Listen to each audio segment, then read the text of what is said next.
So friends, आज के इस वीडियो लेक्चर के अंदर हम लोग मेनली 3 फिनोमिनास के ऊपर काम कर रहे हैं, जिसमें से पहला होगा वो रिकॉम्बिनेशन ऑफ वाइट लाइट, दूसरा होगा टोटल इंटरनल रिफ्लेक्शन और तीसरा होगा the rainbow formation in A rain drop. हालांकि हमारी बुक के अंदर तो 2 ही फिनोमिनास हैं, जिसमें रिकॉम्बिनेशन ऑफ वाइट लाइट और रेनबो फॉर्मेशन है, लेकिन टोटल इंटरनल रिफ्लेक्शन हमें समझना ज़रूरी है अगर हम लोग रेनबो फॉर्मेशन समझना चाहते हैं तो। करेक्ट। तो ज़्यादा हार्ड नहीं है, बहुत इजी से और बहुत इंटरेस्टिंग से फिनोमिनाज हैं, इनको समझने की कोशिश करते हैं। तो सबसे पहले हम लोग बात करते हैं the recombination of white light के बारे में। अब रिकॉम्बिनेशन के नाम से समझ में आ रहा है कि दोबारा वाइट लाइट प्राप्त करना या फिर गेट करना।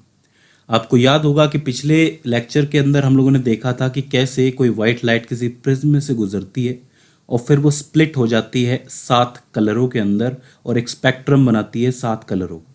करेक्ट, जिसको विबग्योर हम लोगों ने नाम दिया था। अब क्या है कि ये वाला जो एक्सपेरिमेंट है वो सबसे पहले सर आइजैक न्यूटन ने किया था, ये बात भी मैंने आपको बताई थी। लेकिन ये करने के बाद न्यूटन के सामने और भी कई सारे सवाल थे जो खड़े हो गए थे। जैसे कि अगर कोई वाइट लाइट प्रिज्म में से गुजर रही है तो वो कलर्स में स्प्लिट होती है, तो क्या इन कलर्स को और भी ज़्यादा स्प्लिट किया जा सकता है? सबसे पहला सवाल तो ये था। ठीक है, और उसके अंदर कुछ और सवाल भी थे, जैसे कि ये हो क्यों रहा है भाई? अगर एक वाइट लाइट प्रिज्म से गुजरने के बाद कलर्स में स्प्लिट हो रही है, सिर्फ प्रिज्म से गुजरने के बाद, तो क्या प्रिज्म के अंदर कोई खास बात है? प्रिज्म के अंदर कुछ ऐसा हो रहा है जिसकी वजह से ये वाइट लाइट स्प्लिट कर रही है, या फिर ये लाइट का अपना एक नेचुरल नेचर है? भाई ये ऐसा हो सकता है? तो ये वाले सवाल जो हैं न्यूटन के सामने उठे। तो इसको सॉल्व करने के लिए न्यूटन ने क्या किया कि जब ये लाइट किसी प्रिज्म में से निकलती है, स्प्लिट होती है, तो ये जो कलर्स हैं दोबारा इन्हें प्रिज्म में से गुजारा जाए और देखा जाए क्या ये और भी ज़्यादा स्प्लिट कर सकते हैं, क्या इन्हें और भी ज़्यादा कलर्स देखने को मिल सकते हैं इन 7 कलर के अलावा। तो न्यूटन ने एक प्रिज्म के आगे बिल्कुल एक दूसरा प्रिज्म रख दिया, जिससे कि कलर वाली जो लाइट रेज हैं, मतलब विबग्योर जो है, वो दूसरे प्रिज्म में से भी होकर गुजरे। तो क्या हुआ कि जैसे ही उन्होंने लाइट को इस पहले प्रिज्म से गुजारा तो उसमें से जो विबग्योर है वो बाहर निकला, और फिर वो विबग्योर दूसरे प्रिज्म में से गुजरा और इसके अंदर कोई चेंज नहीं आया। मतलब जिस तरीके का विबग्योर पट्टी इसके अंदर से गुजरी थी, वही पट्टी, वही विबग्योर वापस ऐसे के ऐसा ही बाहर निकला। तो इसका मतलब जो लाइट है वो एक ही बार स्प्लिट करती है। ये बात न्यूटन को समझ में आ गई कि भाई वाइट लाइट जो है वो एक ही बार एक ही प्रिज्म में से स्प्लिट करती है। करेक्ट। अब ये तो उन्होंने तब देखा जब उन्होंने एक सीधे प्रिज्म के सामने एक दूसरा सीधा प्रिज्म रख दिया। ठीक है, इससे वो किसी कंक्लूजन पे नहीं पहुंचे थे कि भाई क्या कंक्लूजन निकाला जाए इसका। तो उन्होंने क्या किया कि इस बार क्या किया कि उन्होंने सोचा कि जैसे ये वाइट लाइट कलर्स के अंदर टूट रही है, तो क्या इसका रिवर्स भी हो सकता है? मतलब क्या मैं रिवर्स डिस्पर्जन ऑफ लाइट भी कर सकता हूँ? क्या मैं इन कलर्स को दोबारा वाइट लाइट के अंदर चेंज कर सकता हूँ? तो वो करने के लिए ऑब्वियस सी बात है, सब कुछ उल्टा करना पड़ेगा, सब कुछ रिवर्स करना पड़ेगा। तो उन्होंने क्या किया कि एक प्रिज्म तो सीधा रखा, यानी कि इरेक्ट रखा, और दूसरे प्रिज्म को थोड़ी सी दूरी पर उल्टा करके, यानी कि इन्वर्टेड करके रख दिया, जिससे वो देखना चाहते थे क्या इसका उल्टा इफेक्ट भी देखने को मिलता है कि नहीं। तो क्या हुआ कि जैसे वाइट लाइट इस पहले वाले प्रिज्म में से गुजरी तो ये स्प्लिट हुई तो विबग्योर बाहर निकला। ऐसे का ऐसा विबग्योर इस उल्टे वाले प्रिज्म में से गुजरा, और क्या हुआ कि जैसे ही वो उसके अंदर से गुजरा वैसे ही लाइट जो है दोबारा रिकम्बाइंड होना शुरू हो गई, और जब वो बाहर निकली, मतलब आखिरी रिफ्रैक्शन करके बाहर निकली, तो उन्होंने देखा कि वो सारे कलर्स रिकम्बाइन होके दोबारा वाइट लाइट में रिकम्बाइंड हो गए, मतलब मिल गए, दोबारा उन्हें एक वाइट लाइट की बीम मिली। तो इसका मतलब क्या हुआ? इससे उन्होंने क्या कंक्लूजन निकाला? उन्होंने ये कंक्लूजन निकाला कि जो लाइट है, आपकी वाइट लाइट है, जो भी सूरज से निकल के आती है, खासकर सनलाइट, वो मेनली 7 कलरों से मिलकर बनी है। उस वक्त की नॉलेज के हिसाब से उन्होंने ये कहा कि ये जो वाइट लाइट है एक्चुअली बहुत सारी कलर लाइट्स के कॉम्बिनेशन से मिलकर के बनती है, और अगर किसी भी सोर्स से निकलने वाली लाइट प्रिज्म में से गुजर के 7 कलरों में बट रही है, इसका मतलब उस सोर्स की वाइट लाइट और सूरज की वाइट लाइट दोनों एक ही हैं। ये कंक्लूजन उन्होंने निकाला कि white light is made up of 7 colours. तो सर आइजैक न्यूटन के इस डबल प्रिज्म एक्सपेरिमेंट के बाद, जिसमें एक प्रिज्म सीधा है और एक प्रिज्म उल्टा है, इससे दुनिया को ये पता चला कि जो वाइट लाइट है, जो सूरज से निकलने वाली लाइट है, सनलाइट, वो एक्चुअली 7 कलर्स के अंदर बटी हुई होती है, लेकिन वो कंबाइंड होकर के वाइट लाइट बन के निकलती है।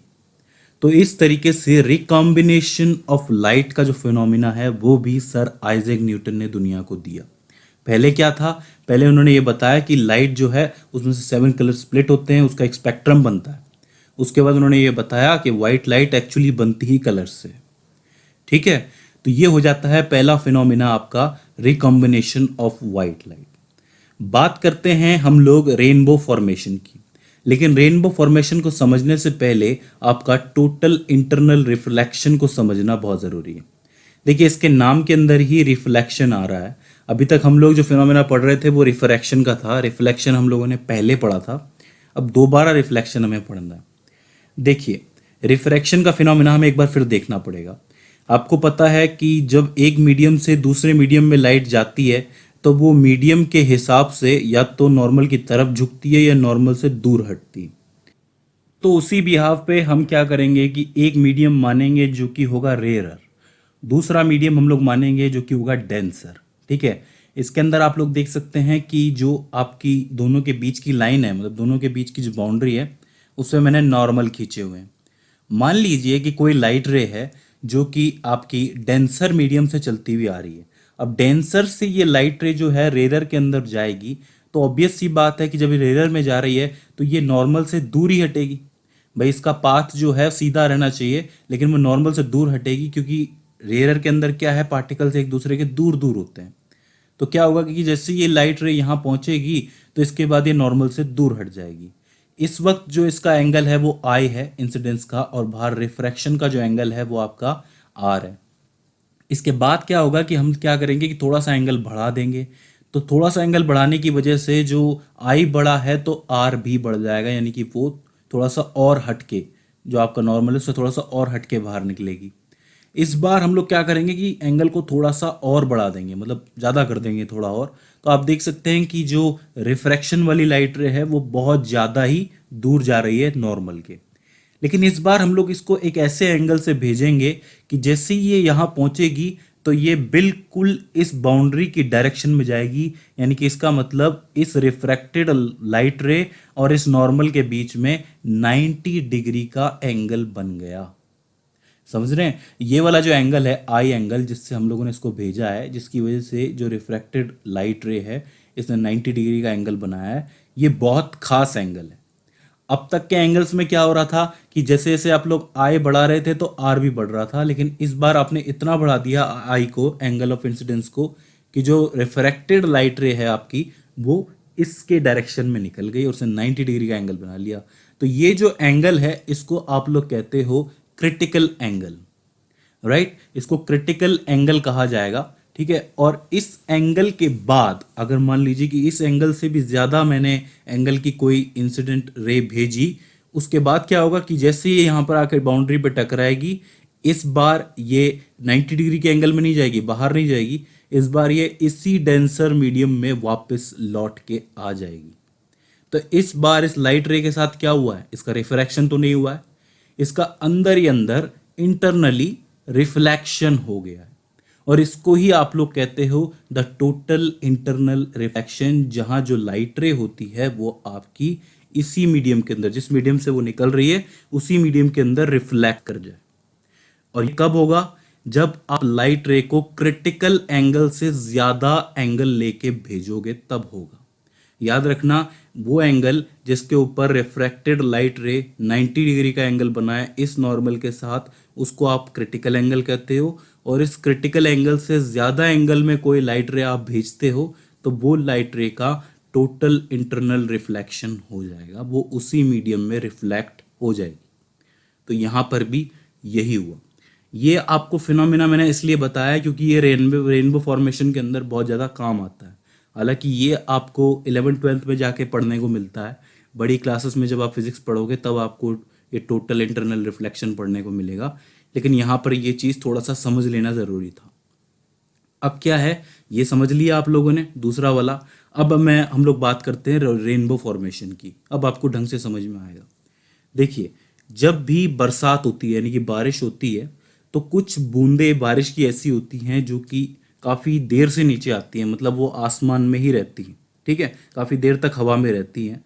और उस वक्त अगर सूरज चमक रहा हो यानी कि सन निकला हुआ हो, तो सन की जो लाइट रे होती है वो इन रेन ड्रॉपलेट्स को क्रॉस करती हुई आती है। समझिए, मान लीजिए कि हवा के अंदर कोई जो है आपकी पानी की बूंद है यानी कि रेन ड्रॉपलेट है, और यहाँ से आपकी कोई लाइट रे आई, कहाँ से, सन से निकलती हुई आई, यहाँ आकर के ये टकरा गई। अब हमें पता है कि इस वक्त ये जो पानी की बूंद है ये एक आपकी प्रिज्म की तरह ट्रांसपेरेंट मीडियम है।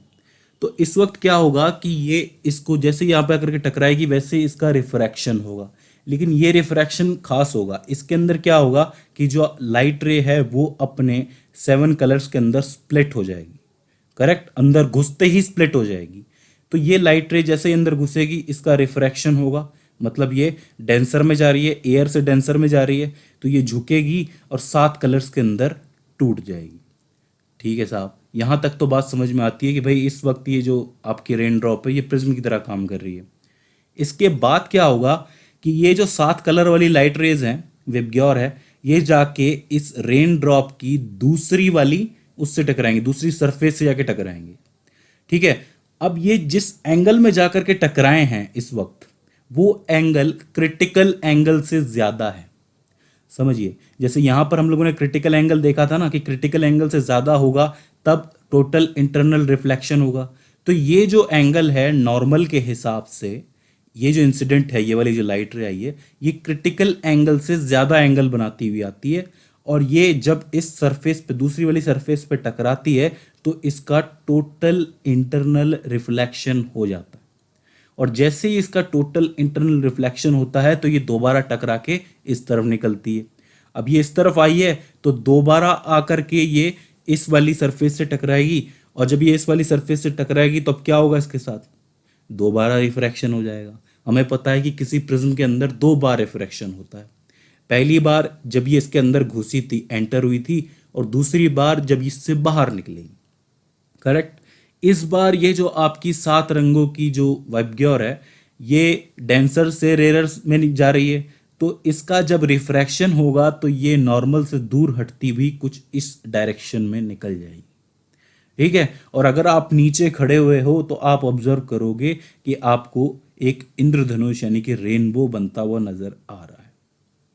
ऐसे ही होता है कि अगर किसी रेन ड्रॉप में कोई सूरज की लाइट आती है तो पहले होता है उसका रिफ्रैक्शन, रिफ्रैक्शन के दौरान वो स्प्लिट हो जाती है 7 कलरों में।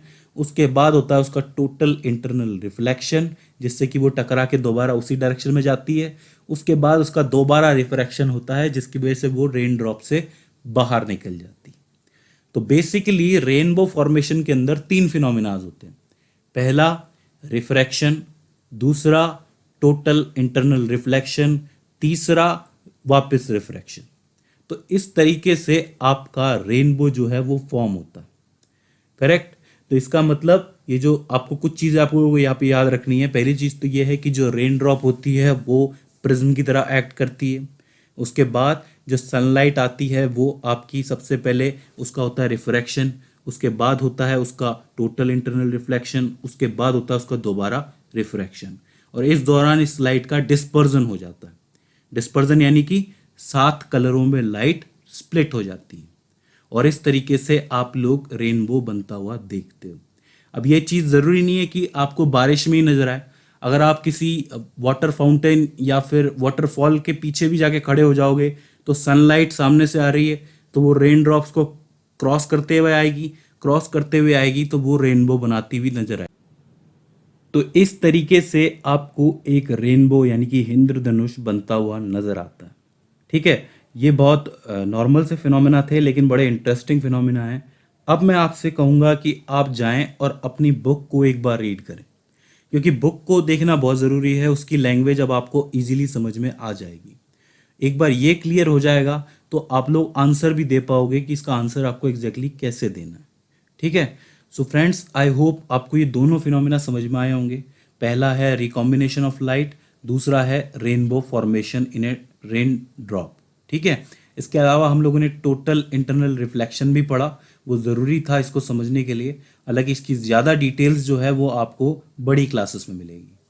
सो फ्रेंड्स, आई होप ये वीडियो आपको समझ में आई होगी, ये आपको हेल्पफुल साबित रही होगी।